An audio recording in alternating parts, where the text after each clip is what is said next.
अरे अब कुछ मत पूछ विमला, लाख जतन करने के बाद भी महीने के आखिर तक हाथों में चमन्नी भी नहीं बच पाती।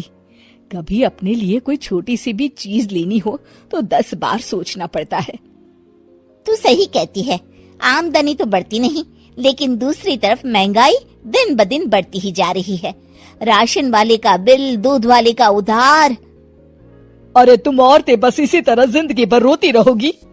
खुद के पैरों पे खड़े होने की सोचो, तब तुम्हें पैसों के लिए किसी का मुंह नहीं देखना पड़ेगा।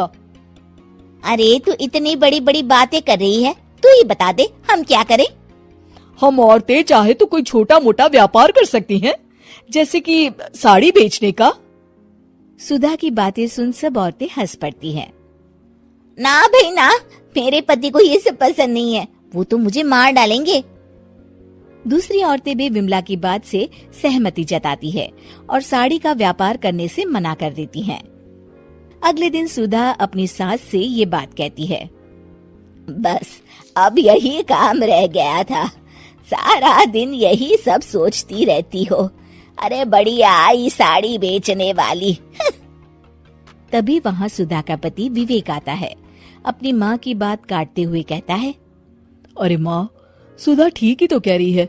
अगर ये साड़ियों का व्यापार करना चाहती है तो इसमें क्या गलत है। मुझे तो सुधा की बात पसंद आई।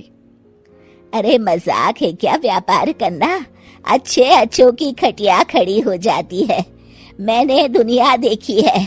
बेटा तुम लोग ज्यादा हवा में मत उड़ो, और फिर साड़ियाँ खरीदने के लिए पैसे कहाँ से लाएगा? तुम उसकी चिंता मत करो माँ, मैं देख लूंगा। अगले दिन विवेक अपने एक दोस्त से कुछ पैसे उधार लेकर साड़ी के कारखाने से बहुत सारी साड़ियाँ खरीद लाता है। ये लो सुधा, तुम्हारा ऑनलाइन अकाउंट बन गया है। अब लोग घर बैठे तुमसे साड़ियाँ खरीद सकते हैं। ये तो बहुत अच्छी बात है।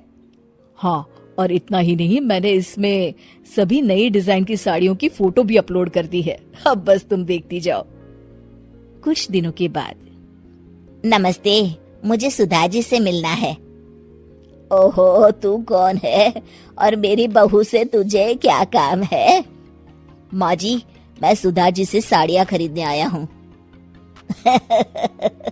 अरे बड़ा बेवकूफ है तू, इतना बड़ा मीना बाजार छोड़कर यहाँ साड़ी खरीदने आया है। तेरा ऊपर का कोई पेच ढीला है क्या?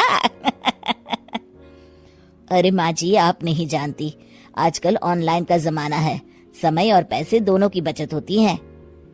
तभी वहाँ सुधा आ जाती है। सुधा बिरजू को साड़ियाँ दिखाती है।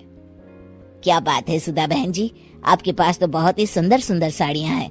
एक काम करिए, ये वाली दे दीजिए और ये वाली भी। छोड़िए, एक काम करिए, ये सभी ही दे दीजिए। सुधा की सास हैरान रह जाती है। अरे इतनी साड़ी का तू करेगा क्या? अरे माँ जी, मेरी बीवी पहनेगी। अरे कितनी बीवियां है तेरी? माँ जी, आप भी ना, बीवी तो एक ही है। पहले तो मैं 2-4 साड़ियाँ लेने आया था, लेकिन अब पूरी 20 साड़ियाँ ले जा रहा हूँ। ये लीजिए सुधा बहन जी, आपके पैसे। चलता हूँ। धीरे धीरे सुधा के द्वारा घर में खोली गई छोटी सी दुकान चल पड़ती है और देखते ही देखते सुधा के घर ग्राहकों की लाइन लग जाती है। पैसों की आमदनी देख सुधा की सास की आंखें फटी की फटी रह जाती है। जा बहू, अब तू थोड़ा आराम कर ले, इन लोगों को मैं साड़ियाँ दिखा देती हूँ। माँ जी आप? अरे हाँ हाँ, अब जा भी।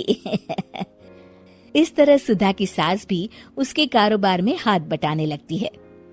देखो सुधा, तुम्हारा व्यापार तो चल पड़ा। पिछले कुछ महीनों में इतनी कमाई हुई है कि तुम्हें यकीन नहीं होगा। सच? हाँ, और तुम्हें पता है माँ, दोस्त से लिया हुआ उधार भी चुकता करके अच्छे खासे पैसों की बचत भी हो गई है। सुधा की सास अपनी बहू और बेटी की कामयाबी पर बड़ा खुश होती है। बहू की तरक्की देख के मैं बहुत खुश हूँ बेटा। तूने साबित कर दिया कि अगर पति का सपोर्ट मिले तो पत्नी कुछ भी कर सकती है। जी माँ जी, आपने बिल्कुल सही कहा।